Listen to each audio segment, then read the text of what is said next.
No SIC News de hoje, teremos entrevista especial com o senador Confúcio Moura. Ele vai fazer uma avaliação sobre os projetos em andamento no Estado, falar sobre saúde, educação, infraestrutura, uma avaliação sobre o seu mandato e muito mais. E ainda os rumos do Estado de Rondônia e de todo o nosso Brasil. Em instantes, aqui no SIC News.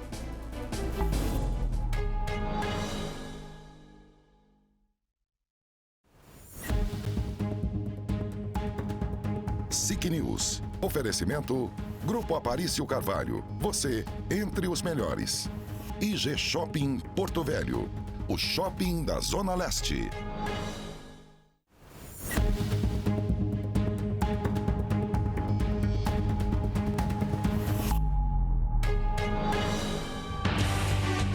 Muito bem, estamos de volta com o nosso SIC News e hoje, como prometido, temos entrevista com o senador Confúcio Moura.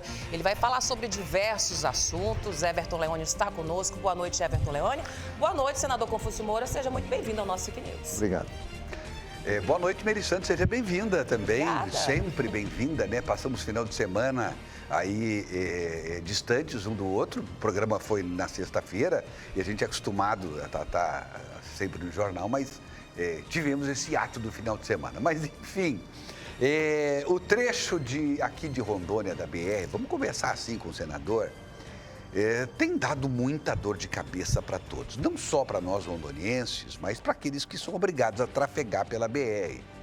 O senhor esteve agora na Comissão de Orçamento, uma posição estratégica. E parece que desta vez, nesse ano, a BR-364 foi melhor contemplada com recursos. O senhor podia explicar para nós, e nós temos ainda um ponto nevrálgico aqui mais perto de Porto Velho, que é Itapuã do Oeste. O que está preparado para ir, senador?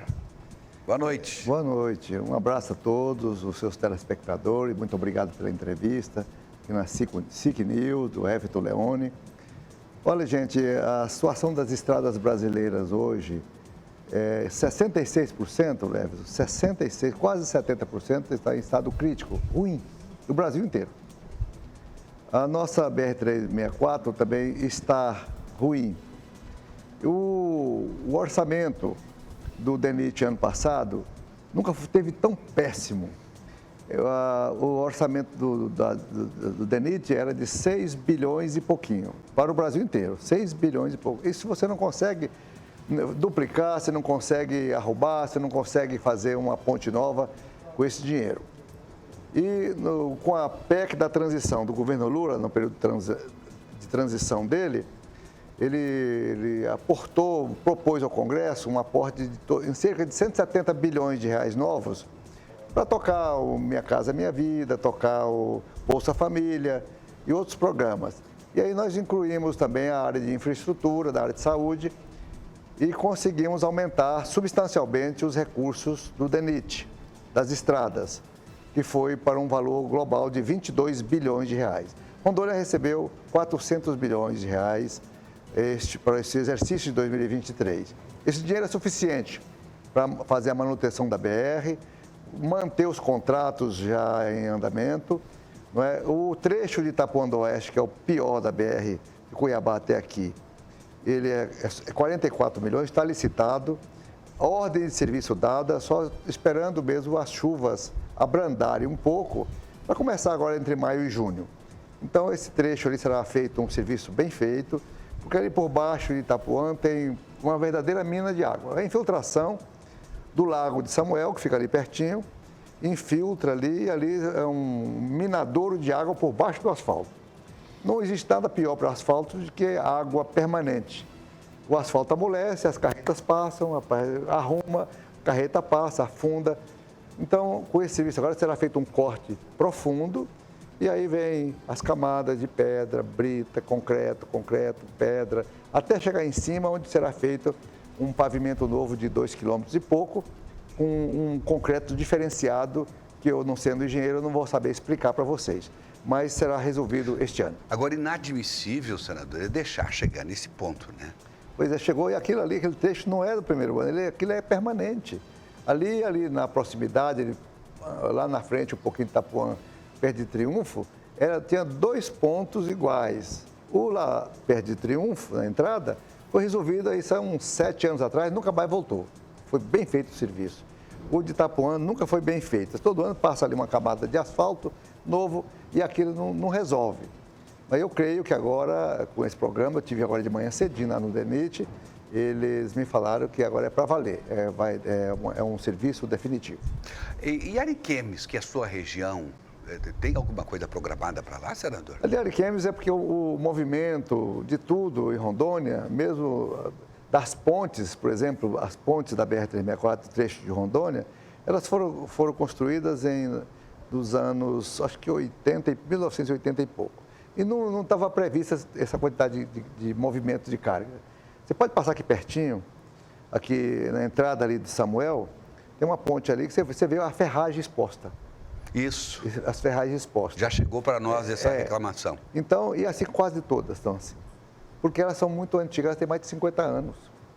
E aguentar esse cargueamento todo, esse rodopio de pneus em cima dela, ao longo do tempo, então isso tem uma vida útil, vai estragando, né? E é bom dizer, ou seja, o Estado cresceu mais do que se imaginava e nós ficamos numa posição estratégica muito mais importante do que se imaginava. Exatamente. Então, as rodovias aqui, pontes tem que ser arrumada, os trechos, Ariquemes, por exemplo, foi feito um trecho quando eu era prefeito.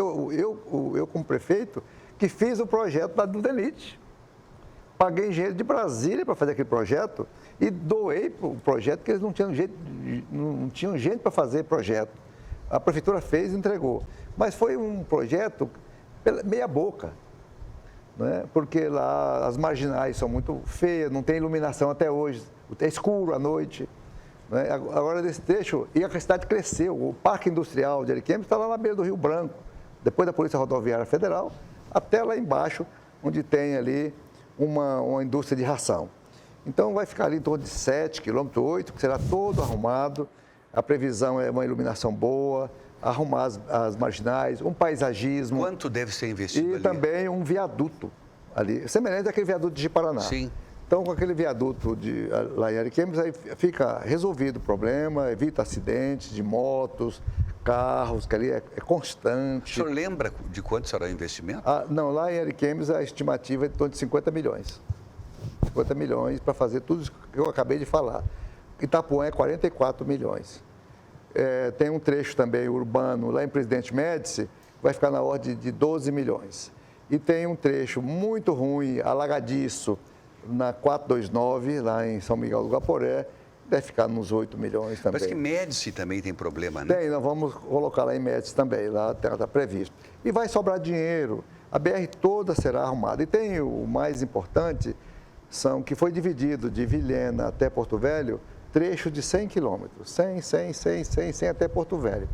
E foram feitas audiências públicas para concessão para o setor privado. São os pedágios, né? Os pedágios. Então, agora eu falei com o ministro, ele tem que retomar direitinho. Esse modelo que vai ser adotado, o senhor ele lhe convence? O modelo de pedágio é um modelo muito adotado assim, em muitos países. São Paulo existe muitos pedágios e outros estados. Aquele trecho de 100 km é mantido por uma empresa. E esse pinga-pinga de R$ 4, R$ 5 que se paga para ir e para vir, nos pontos. Não vai ter nada exorbitante, né? Aí Porque se ouviu falar muito. Essa negociação... Ou é fofoca? Não é fofoca, não. Não, eu digo os valores fora da... O valor será maior se tiver que duplicar. Se tiver a duplicação para a empresa fazer, aí sim, aí fica inviável para os motoristas, para os operadores, para todo mundo que trafega. Mas se só for manutenção, também, às vezes, algum alargamento de colocar segurança, colocar telefone, colocar guinchos, dar assistência nos 100 quilômetros por um preço bom. Para Goiânia, você vai de Brasília a Goiânia, você paga R$ 3, R$ 3 a R$ 4. Você paga aquilo ali e paga em dinheiro. Até nós temos um projeto Qual lá. Qual é a distância aproximada ali? Goiânia é a mesma distância, Goiânia é a mesma distância de Ariquemes aqui. É 200 quilômetros, 200 e poucos quilômetros de distância, né? Tem 2 pedágios só, naquele trecho ali. Então, aí mantém, fica bonito, você anda tranquilo, você paga ali aqueles R$ 5, mas vale a pena, você não corta o pneu, evita muitos acidentes, que bate um buraco, você perde o controle, lá vem um acidente, né? Quanto custa um acidente? Não tem preço. Então, eu creio que o pedágio seja bom. Mas é muito polêmico, isso gera uma polêmica danada. Muitas vezes tem pedágios. No Paraná, o Birriquião, quando foi governador, fechou todos os pedágios. Fechou tudo. Falou, não, ninguém vai pagar mais nada. E rompeu os contratos estaduais com todas os... Mas ele manteve as estradas, pelo menos? Depois disso, eu não sei de dizer como ficou, mas ele rompeu.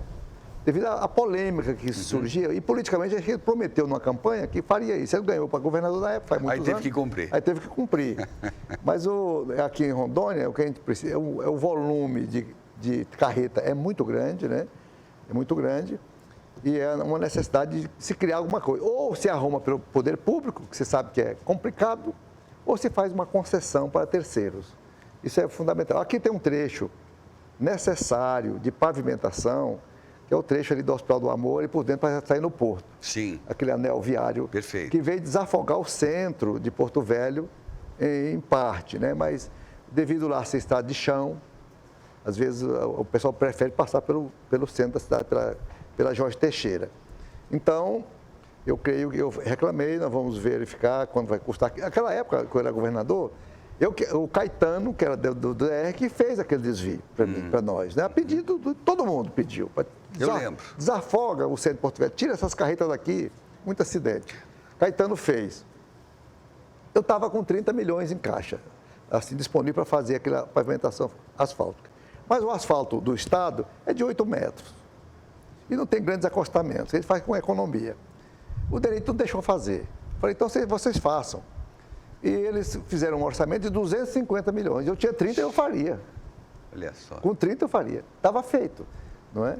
Mas eles implicaram, até hoje não foi feito. Nem eu como governador fiz e nem eles fizeram. Nem com 30, nem com 200. Nem com 30, nem com 250. Então ficou dito pelo não dito. Não resolveu nada, né? Meire Santos, diga você então. Vai, Meire. Senador Confúcio Moura, ao assumir a Comissão de Infraestrutura, o senhor disse que seria também um espaço para se debater o setor elétrico. E como senador, o senhor, como governador, o senhor já falava da preocupação em se buscar estratégias para a questão da produção de energia limpa. E como senador, tem algum projeto para essa área? Tem pensado mais sobre o assunto? Esse é um tema muito atual no debate mundial, né? E o Brasil, gente, por incrível que pareça, viu, Everton? A situação das energias alternativas, tanto da solar quanto da eólica no Brasil, ela cresceu quase que sozinha, sabe? Sim. Sozinha. O BNDES financiou, veio alguns dinheiros externos, e o Rio Grande do Norte é o grande produtor de energia eólica. E a energia solar, nós somos o 5º país do mundo em energia solar já. O 5º país do mundo em energia solar. Isso, para nós, é grande demais. Eu creio que já a parte de energia eólica e energia solar vai superar as hidrelétricas. E o Brasil é um exemplo para o mundo. Nós não temos praticamente as termoelétricas que nós temos aqui em Porto Velho estão fechadas, que é a diesel, são altamente poluentes. As termoelétricas de Rondônia estão muito poucas. Então, tudo será energias limpas no Brasil. Eu acho que nós vamos sair na frente do mundo inteiro, com as energias hidrelétricas, que não são também poluentes, e com as energias eólicas e a energia solar. Isso é um bom caminho. A gente sabe que o senhor é um apaixonado por tecnologia.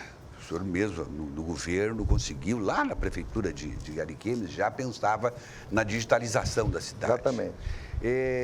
O que nós temos daqui para frente, do senhor como senador, para trabalhar nessa área, levando aos pontos mais longínquos e remotos a internet? Nós temos aí em Rondônia, nós temos 97, eu acredito que já deve ter em torno de 100 distritos em Rondônia. Esses 100 distritos não têm celular. Extrema não tem celular. Você vai todos. Não tinha pensado nisso, não. Não tem celular. Os distritos, aí Extrema que está aqui pertinho, fora os distritos mais distantes. Bem que eu tinha reparado, porque nunca ninguém me ligou lá de Extrema. Não liga, não. Não liga, porque não tem celular. Então, a não ser uma fazenda que pega por conta própria, põe uma torre e tal. Então, agora, nosso trabalho, meu, assim, da bancada, amanhã nós teremos uma audiência da bancada, eu vou pedir apoio para a gente fechar, nós todos trabalharmos para levar, interiorizar o celular para todos os cantos. E são distritos que tem muita gente. Olha, União Bandeirante. Olha a população da União Bandeirante. É imenso. Olha Nova Dimensão, lá em Nova Moré. Uma cidade. Imensa. Imensa. Você olha Extrema, uma cidade. Não é? Você olha Rondomina, você olha lá Tarilândia, cidade. E Extrema já envolve Nova Califórnia também, né? Nova Califórnia. Então, é um assunto que politicamente a bancada tem que trabalhar. Então, nós vamos trabalhar para que isso aconteça, não só o celular, como também a interiorização da internet. A internet, você que é um homem também de tecnologia, a internet mais ou menos devia de colocar na Constituição, nos direitos fundamentais do cidadão, o direito à internet como um direito fundamental. Sim. Fundamental. Eu quero saber quem é que vive sem internet hoje, assim. Uma pessoa de 20 anos, de 10 anos, os meninos pequenos. E todo mundo tem um celularzinho no bolso, tem um celularzinho para aqui. É a internet. Se você viu o drama da internet, foi agora na pandemia, e as escolas. Os alunos, eu posso falar assim, a grosso modo, os alunos desaprenderam. E não teve aula presencial, escolas fechadas. E muitos não tinham internet em casa e nem internet, nem celular. Então, com isso, prejudicou. A tecnologia hoje é vida, é negócio, enfim, não é só para zapear, para namorar, para trocar informação. Um celular, uma internet é negócio. Tem muitas senhoras que vendem perfume aqui, vendem roupas pelo aqui, vendem bolo por aqui, faz negócio, faz entrega, tudo por aqui. A internet... Outro dia eu vi um depoimento de um cidadão dizendo que ele só não morreu porque ele conseguiu, estava se sentindo mal sozinho em casa e com o celular ele chamou uma pessoa que foi lá e o acudiu. Você vê o GPS. Tem coisa mais maravilhosa que o GPS aqui dentro para você se orientar. Você põe dentro do carro ou mesmo a pé na rua. Eu quero ir no endereço no shopping Porto Velho. Você está lá pelo centro. Você põe aqui, vai a pé e ele vai te levar na porta do shopping. É. Uma coisa fantástica. Eu tenho usado muito aqui em Porto Velho. Pois é, você pega, vamos supor, num bairro bem longe. Você vai lá, você pensa que não está aqui, mas ele te leva lá na porta daquela casa, lá no bairro mais distante de Porto Velho. E de repente, se tiver um buraco, ele te avisa ainda. Te avisa. Né? Então, a internet, todos os seus... a internet, todas as suas plataformas, nós não usamos nem 10%. É. Isso aqui tem uma riqueza extraordinária. Então, levar a internet para todos é direito fundamental. Então, é um trabalho que tem que fazer. Eu fiz, assim, o meu trabalho, que tudo... Até porque, eu acho que já, de certa forma, está até na Constituição, porque você está tratando iguais de forma desigual. É desigual, e está assim. Quem não tem, claro. Não é? E agora, na pandemia, aumentou a desigualdade. Aumentou o fosso. Pobre e rico ficou muito mais distante um do outro, né? Então, esse é o trabalho que vamos fazendo. E nós fizemos, assim, para uma gambiarra provisória.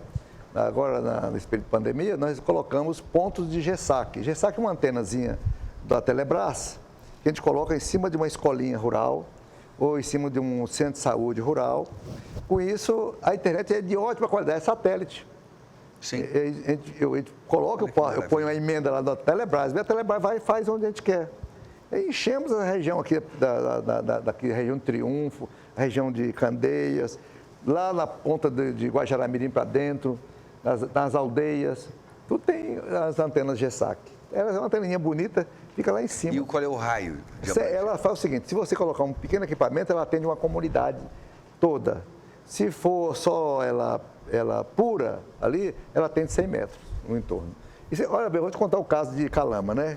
Fui em Calama como governador. Aí um cidadão lá me perguntou assim, doutor, é o seguinte, eu sou aposentado e eu tenho que pegar o dinheiro da aposentadoria em Porto Velho. Eu gasto tanto de barco para ir, tanto de barco para voltar.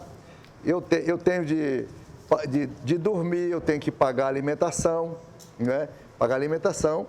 Eu preciso de um posto da Caixa Econômica Federal aqui em Calama. Então ele queria lá, viu, Everton? Ele queria lá um posto da Caixa Econômica para receber a aposentadoria em Calama, aqui embaixo. Aí nós conseguimos colocar uma antena GESAC lá para ele, dentro de um botequim, de uma boteca. Olha só. Na loja, no botequim. E a Caixa foi lá e botou lá, habilitou o moço do boteco para ensinar o pessoal a movimentar.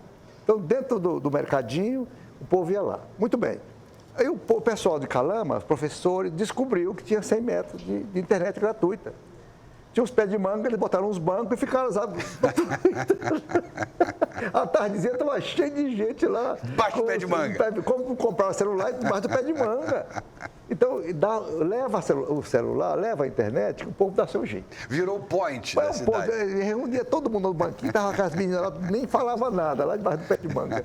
Perto da Imaté, lá de Calama, né?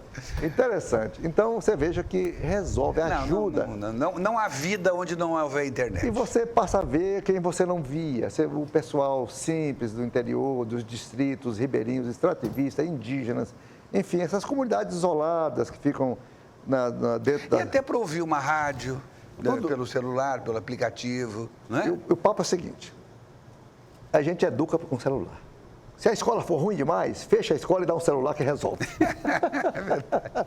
Eu digo, ouvir o rádio não é para ouvir música, não, é para ouvir as notícias, né? Para saber o que está acontecendo no mundo. Você pegar um celular, assim, pega uns meninos, assim, que nunca viram um celular. Nunca viu um celular. Pega lá num cantão aí do Brasil. E dá para cada um celular. Ou dá um computador. E não precisa ensinar, deixa lá. Aí chega põe um computador aqui em cima, num lugarzão deserto. O menino chega, bate o dedo. Os outros ficam olhando. Daí a pouco o outro. Daí a pouco. Eles aprendem sozinhos. Aprende sozinho.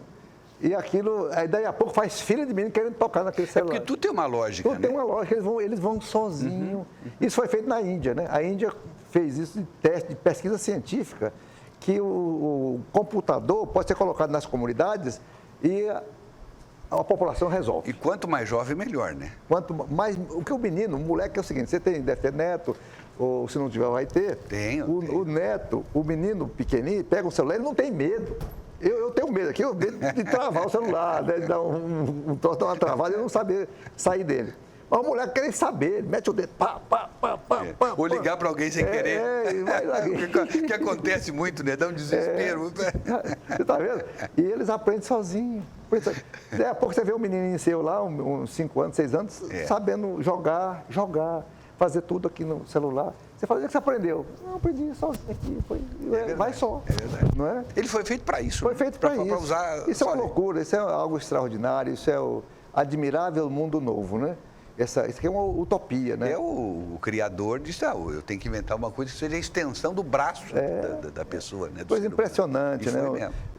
Ninguém... Quando eu fui... Olha o atraso, gente. Quando eu fui deputado em 94, 95, você também era deputado, a gente não tinha celular. Não tinha celular. É verdade. No meu gabinete em Brasília, quando eu cheguei, até o presidente Bolsonaro, nós éramos colegas do mesma ala lá no anexo 3 da Câmara, né? Nenhum de nós tinha celular. Tinha aquela máquina de escrever grandona, Olivetti, Hamilton, desse tamanho o carro, você lembra dela, aquelas máquinas? Cada deputado tinha uma máquina de escrever. Aí o Michel Temer era presidente da Câmara, daí 1 ano ou 2 ele comprou um celular, aquele tijolão primeiro, e deu para cada deputado um celular. Eu me dei o meu, falei, eu médico, né? Falei, não, Michel, deixa aí o meu aí, eu vou dar um tempo.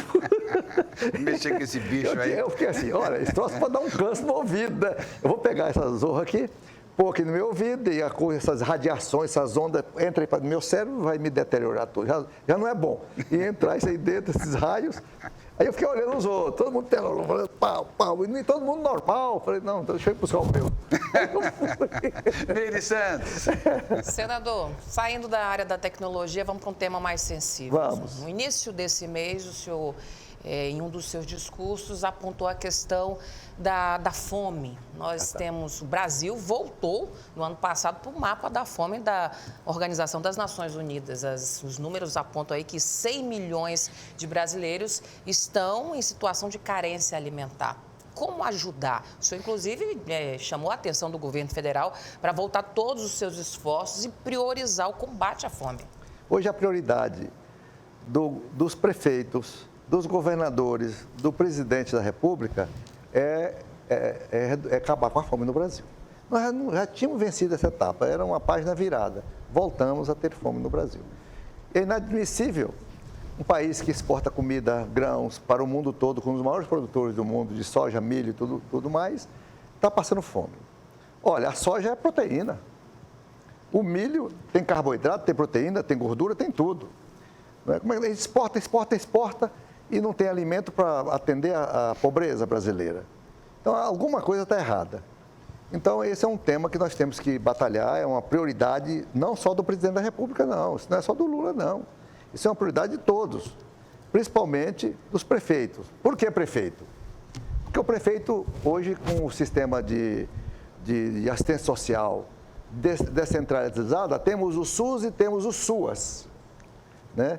Nós temos hoje, no Brasil, todo lugar tem o CRAS, tem os Centros Regionais de Assistência Social.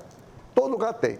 E os meninos e meninas que trabalham no CRAS, eles conhecem pobre a pobre, conhecem família por família. Então, os prefeitos acionando os seus CRAS, os seus escritórios de assistência social, ele vai identificar a família necessitada. Ele vai lá e é para ele que ele vai levar comida e vai observar. E, ao mesmo tempo, simultaneamente, vai analisar a família. Sabe quando é que esse pessoal consegue sair da fome? E vão capacitar. Esse é um programa muito bem estudado por Ricardo Paes de Barros. Ricardo Paes de Barros é um estudioso da FGV que estuda isso há muitos anos. Ele deve estar aí com seus 70 e poucos anos, mas é o maior estudioso da desigualdade social e fome do Brasil, e miséria. Então, ele não precisa inventar a roda. É só pegar aqui no YouTube, as palestras de Ricardo Paes de Barros e seguir. Está tudo aqui arrumadinho. E seguir aquilo. Cada prefeito fazendo isso. Eu tive agora num município pequeno, parece, qual foi que eu fui agora? Eu recém aqui de Rondônia, né? Eu perguntei, foi lá em Rolim de Moura. Perguntei, minha filha, a moça da assistência social, quantas famílias estão passando fome aqui? Ela falou, eu acredito que deve ter umas 50. Eu falei, é pouco, minha filha. É pouco. Então essas 50 pessoas, você vai ter que arrumar a cesta básica com o dinheiro da prefeitura e levar toda semana para eles, ou todo mês. Então vamos acabar com a fome em Rolim de Moura. Com 50 dá para ficar fome zero. Zero. Em Rolim de Moura. E assim, cada município, se identificar os suas pessoas necessitadas, seus carentes e aqueles que estão passando fome de verdade, porque a fome existe. Quando eu era governador, veio uma estatística aí que mostrou que Rondônia tinha 30% da população de Rondônia era pobre, era muito pobre. Eu não acreditei, falei, não, aqui não. Aqui não tem essa pobreza, 30%, 300 mil habitantes. De jeito nenhum. Perguntei, não tem. E tinha. Olha só. E tinha. Então, esse é um assunto que a gente tem que acreditar nas estatísticas e dar prioridade. É um assunto pequeno, fala, mas eu tenho outras prioridades. A maior prioridade é essa, gente. A ponte caiu. A ponte caiu, sim. Mas tem 50 pessoas com fome. Senador, a conversa está tão boa que o tempo já estamos mais de meia hora conversando. O senhor acredita nisso? Eu nem acredito. Estão dizendo que só tem mais 10 minutos de entrevista. Não, daí dá 40. Não, deve ter quase 20. Não, eu quero pedir mais 20 tempo. Minutos aqui com o senador. Certo, tudo bem. Senador, vamos para um outro assunto então, para a gente tentar condensar, porque tem muito tempo. Tem a questão política que nós temos que entrar também. Programa Mais Médicos para o Brasil. O presidente Lula está querendo voltar. Tá. Qual é a sua posição com relação ao Mais Médicos? Com relação especialmente por exemplo, o Conselho Federal de Medicina está dizendo que tem que ter o Revalida. Enfim, qual é a sua posição? O Revalida já existe. Sim, mas o pessoal veio sem fazer o Revalida. Exatamente. Então, hoje os meninos que formam no Paraguai, Uruguai, Argentina, Nicarágua, todo que é canto do mundo, eles têm 2 oportunidades de arrumar o seu CRM. No primeiro semestre tem uma prova, no segundo semestre tem outra prova. Mas o Mais Médicos, ele é um programa que os prefeitos adoram. Primeiro, eles não pagam o médico. O governo federal paga o médico. E é um programa de interiorização, principalmente para as comunidades bem isoladas, bem distantes. Não é? Quando os médicos brasileiros com CRM não aceitam ir. Somente quando existe um brasileiro. Mas o senhor é favorável, que defende que se faça o Revalida ou se faça que nem da outra vez, que venha sem o Revalida? Nós temos 2 programas assemelhados. O Bolsonaro apresentou uma proposta diferente que eu relatei, que é o chamado Médicos pelo Brasil. Esse obrigatoriamente tem que ter o CRM. É o mesmo programa, o governo federal paga um médico do Médicos pelo Brasil e remete ele para o interior. E ele tem uma carreira assinada, é CLT, ele é carteira assinada. Perfeito. Ele desce para o interior, com 2 anos ele é um especialista em saúde pública. Né? Esse é um programa estável, o cara pode fazer uma carreira, é excelente. O Mais Médico foi criado pelo presidente Dilma, lá atrás. E no Brasil tem 2.000 cubanos, daqueles que vieram daquela safra, e que casaram por aqui e já se naturalizaram brasileiros. São cidadãos brasileiros. Já são cidadãos brasileiros. Eles já estão fazendo seus revalidas, mas tem alguns que não têm ainda. E agora, nessa chamada, eles vão descer para o interior. Mas eu acho justo e outros prestigiá-los também. Eles já são brasileiros, eles já são nossos. Eles me procuram muito lá no Senado, né? Então, os 2 programas são complementares. Eles vão andando paralelo, a tendência é o Mais Médico acabar. Perfeito. Ele vai migrando o Médico pelo Brasil. O medo do Conselho Federal de Medicina é vir novos médicos de fora. Eu acho que prestigiar os que já estão aqui tá perfeito. Somente os que estão aqui, nós contamos 2.000 médicos cubanos, que já são naturalizados brasileiros, e também os médicos brasileiros formados aqui Senador, da Bolívia. Sim. Como é que está a sua relação com o governador Marcos Rocha? A minha relação com ele é de cordialidade. Ele me ajudou muito quando eu fui governador, ele foi meu secretário, me ajudou, um homem de confiança. Tivemos umas arestas por palavras soltas, né, em alguns discursos, né, como, por exemplo, o Confúcio deixou o Estado quebrado. Aquilo machuca a gente, né? Porque nós não deixamos não deixou o Estado quebrado. Não é? Eu não sei se é... Foi no calor da emoção. É empolgação. Mas eu desejo a ele muito sucesso, que ele seja um ótimo governador. E tem um detalhe. O senhor tem ajudado ele? Temos ajudado o Estado, os municípios, assim, diferentemente. Presidente Lula, como é que o senhor está vendo o senhor? Eu acho que hoje...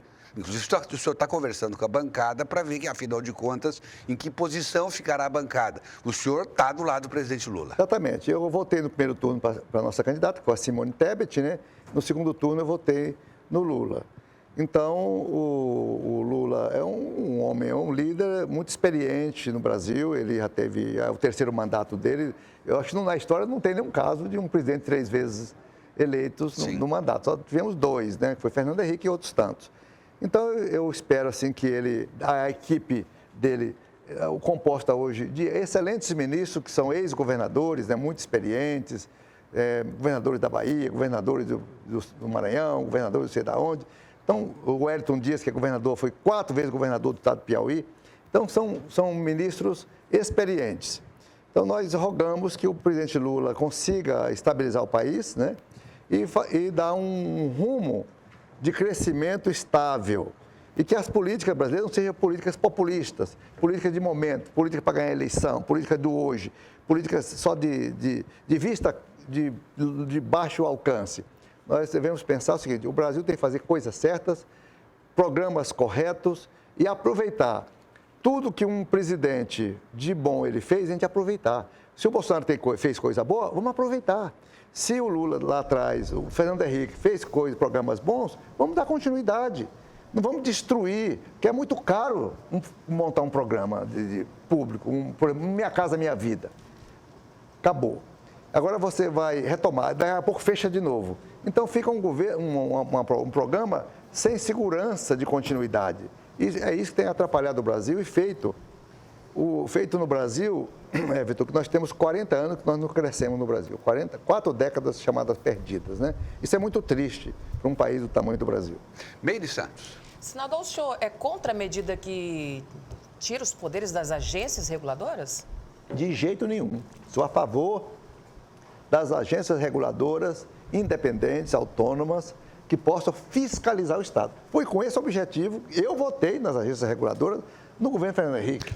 Para o nosso telespectador, dê alguns exemplos de agência reguladora. Por exemplo, a ANEEL, que é a agência que regula a energia elétrica no Brasil, que ela que controla tarifas, que faz contratos, que autoriza, que fiscaliza o Poder Executivo, que fiscaliza as empresas concessionárias. A Anatel, que é a Anatel, que é a parte de comunicação, né, que ela faz esse trabalho de telefonia, que controla as empresas de telecomunicações do país, e assim as agências de mineração. E a agências de independência transporte. do Banco Central? Completamente sou a favor, votei a favor, acho que deve ser independentemente com mandato fixo do presidente, não coincidente com o presidente da República. O senhor está próximo do governo Lula, mas então não está fechado em tudo. Não, eu acho que o Banco Central tem que ser independente. Ele é o protetor da moeda. Aquela moeda tem que ser um técnico, ele não pode entrar política ali dentro. Aí você sobe juro, baixa juro, inflação tal. Isso é competência técnica das equipes. Senador, e a CPMI para apurar o 8 de janeiro, aquela bagunça lá? A CPMI já está aprovada, ela deve ser instalada brevemente. O senhor assinou? Não assinei. Eu não assinei porque eu não concordei com o 8 de janeiro, eu não concordei com aquilo de jeito nenhum, eu não assinei. E se assinar, eu não tiraria minha assinatura, que muita gente está tirando a assinatura, forçado. Mas o senhor acha que acaba sendo instalada, mesmo com a pressão do governo? Não, acho que será, não vai, tem muita assinatura sobrando. Então, vai ser instalada. E o presidente do Senado vai acabar cedendo? Não, claro. Ela é mista, né? Então, ela é mista, Perfeito. É deputado e senador. Ele não vai mandar na coisa, né? Mas a CPMI... Mas ele é que manda no Congresso. Ele é o presidente do Congresso. Isso. Muito bem, instalada a CPMI, a não ser que os partidos não apresentem nomes. Mas eu não entendi. O senhor disse eu fui contra o dia 8. Mas o pessoal que assinou não quer dizer que foi a favor do dia 8? Não, mas teve a maioria, o pessoal que não participou, que não concordou, eles não assinaram. Eu não assinei. Né? Mas teve assinatura de sobra. O presidente Lula, por exemplo, não concordou e pediu para não... Para não assinar? Para o pessoal não... Não, mas é um problema dele. A mim ele não ligou, sabe? Ninguém me pediu nada. Eu, de consciência própria, que não assinei. Mas a CPMI é o seguinte, você sabe, você foi deputado, você sabe. Para ficar bem claro, a sua posição também é crítica àquilo que o senhor discorda. Exatamente. O senhor pode se chamar de um senador independente? Eu fui independente com o Bolsonaro, apoiei muita coisa do Bolsonaro. E nunca fiz um discurso criticando o Bolsonaro, não. Mas eu acho bom deixar isso bem claro para o telespectador, porque algumas pessoas acham que o senhor fechou com o Lula. Não. Isso parece que não é verdade. Não tem fechamento, isso foi natural e espontâneo. Eu acho que ele nem sabe que eu apoiei. Se souber, foi alguém que falou, né? Então foi uma coisa de foro íntimo, né? Mas a CPMI, você sabe como é que é a CPMI. Faz o escarcel todo lá, o bate-boca terrível, né? O briga. Depois o relator faz um relatório, remete para o Ministério Público, que é a Procuradoria da União. A CPMI da pandemia está lá arquivada até hoje. Não deu em nada. Não deu em nada. Não deu em nada. Nada. Agora faz mais uma. Manda para a PGR, a Procuradoria-Geral da República. Eles vão analisar. Se eles engavetarem, não dá em nada. É como se diz, CPI que dá em pizza. Então, é bom fazer por aspecto político, mas o resultado é duvidoso. O senhor conseguiu liberar, desde 2019, quase 200 milhões para Rondônia? Porque a gente vem liberando, a gente tinha aumentou o recurso das participações. Dali teve também as emendas de relator, também que aumentou bastante, que a gente conseguiu destinar. E também tem esses recursos orçamentários do DENIT que a gente tem trabalhado extra, que tem acontecido. Mas é muito recurso. É muito dinheiro. Eu acredito que os prefeitos estão satisfeitos no Estado, têm recebido muitos recursos. Isso tem ajudado muito o Estado de Rondônia a tocar seus serviços, aliviado o Estado, né? O prefeito, o vereador fica satisfeito com o dia a dia, né? As emendas rolam. Minha área não é nem tanto essas coisas que dão um resultado eleitoral imediato. Por exemplo, mandar uma máquina para arrumar as estradas. Isso é ruim? É ótimo, os prefeitos. Mas eu prefiro trabalhar com tecnologia e educação. Quero agradecer as presenças aqui da Sueli, da Vilma, do Coronel Gualberto, que estão aqui, assessores do senador, que nos dão o prazer de acompanhá-lo. A gente se sente muito honrado com vocês aqui, juntinho da gente, viu? Muito obrigado e parabéns pelo trabalho que vocês realizam. Tá aí, ó. Senador, nosso tempo está esgotado. Tá bom demais. Mas a gente agradece a sua presença aqui. É tempo demais, falamos muito. O senhor só fica nos devendo uma visita depois num papo de redação no rádio. Ah, tá bem, com os dinossauros, né? Os dinos, né? Tem mais alguma pergunta, Meire Santos? A gente falou um pouco sobre educação, creio, senador. O senhor sempre foi defensor da educação e, inclusive, também, nos últimos dias, falou aí que defende a criação de uma subcomissão para o ensino médio. Qual é o problema que o senhor tem visto aí no ensino médio do Brasil? Não adianta, foi feita a reforma do ensino médio do governo Temer, né? 2017. E ele não conseguiu, os prefeitos, os governadores não conseguiram implementar a reforma do ensino médio. Porque o ensino médio oferece muitos cursos, muitas opções e as escolas não estão preparadas para esse atendimento. Há uma necessidade de uma pequena revisão, de um ajuste daquilo que é possível de fato ser feito. O sonho é uma coisa, você sonhar, escrever é bom, mas a prática, o dia a dia é mais complicado. Mas o ensino médio precisa, e o ensino médio é muito importante, principalmente o ensino médio profissional. Senador, a eleição para o governo do Estado, a reeleição para Senado é amanhã. A gente sabe disso. O tempo da política, ele voa. Ele corre, ele voa. O senhor já decidiu qual o futuro do senhor politicamente? Vai para o governo? Vai para a reeleição ao Senado? Vai para casa? Eu não acredito nisso. Mesmo que o senhor diga que vai para casa, eu não acredito. Não, por enquanto eu não decidi nada, francamente, viu? A gente está andando bem. Eu vou alegar aqui o fator idade, né? Eu vou terminar o meu mandato com 79 anos. 79. Eu tenho que pensar muito. O senhor tem um físico e uma cabeça do menino de 40 anos. Eu tenho que pensar bastante, né? Eu creio que se você estivesse na ativa, hoje você seria dos raros da política, você, Veloso e outros tantos aí, os dinossauros mesmo, de verdade, né? Mas você, felizmente, criou juízo e saiu a tempo e a hora, né? Amém. Saiu, o Renato também saiu e outros. Então, tá aí, praticamente eu sozinho, não tem mais ninguém na nossa idade trabalhando na política, não. Eu vou analisar ainda com calma, temos bastante tempo ainda, temos 4 anos para frente. E a gente vamos vendo os cenários que vão se desenhando na política. Meire Santos. Olha, a conversa está muito boa, a gente poderia ficar aqui uma semana todinha com o senador Confúcio Moura, nos atualizando, falando sobre diversos assuntos, né? Mas a gente está quase no fim do nosso programa. A gente vai agora ao intervalo, voltamos em instantes com mais SIC News.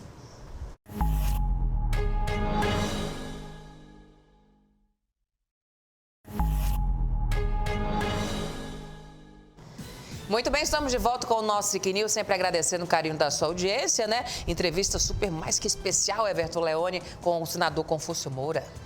Pois é, Meire Santos, ele tá um menino esse governador, hein? Esse senador que, aliás, uma vez governador, sempre governador, né? Olha, eu gostei muito, Meire Santos, dessa independência do senador.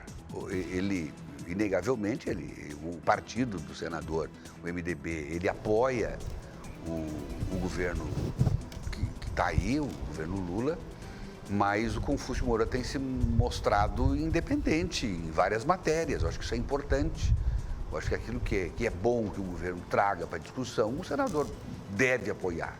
Agora, aquilo que ele julgar que não seja interessante, que ele não deva apoiar, como, por exemplo, a questão da independência do Banco Central, e o senador Confúcio Moura está contrariando o governo, certamente contrariando grande parte da bancada do MDB, mas eu acho que isso é salutar.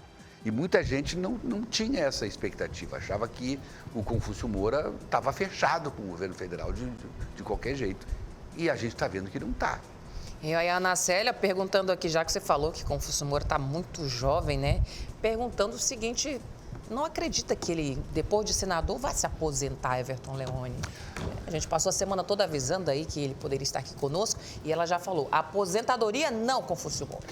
Pois, Meire, olha, a característica do Confúcio Moura é essa, viu? Ele deixa tudo para a última hora. E eu acho que ele já sabe o destino dele. Ele só não vai falar para ninguém. Ele vai guardar isso a 7 chaves. E até o último momento, até a convenção do MDB. Então, ninguém se surpreenda se ele sair à reeleição, se ele inventar de sair ao governo do Estado. Eu não me surpreenderia. Se chegou, inclusive, na última eleição agora, que aconteceu ano passado, de em algum momento ele ser o candidato ao governo. Em algum momento o pessoal do MDB estava assim muito eufórico com uma possível decisão positiva de Confúcio Moura, que ele sairia candidato ao governo do Estado. Depois, ele acabou não saindo. E, aliás, ele nunca chegou a dizer, mas havia ares de que ele poderia ser candidato ao governo. E não se duvide, né? Ele não quer abrir o jogo, mas ele sabe. Ele é um pragmático por excelência, né? Ele sempre sabe o que quer, o que pretende, o que vai fazer.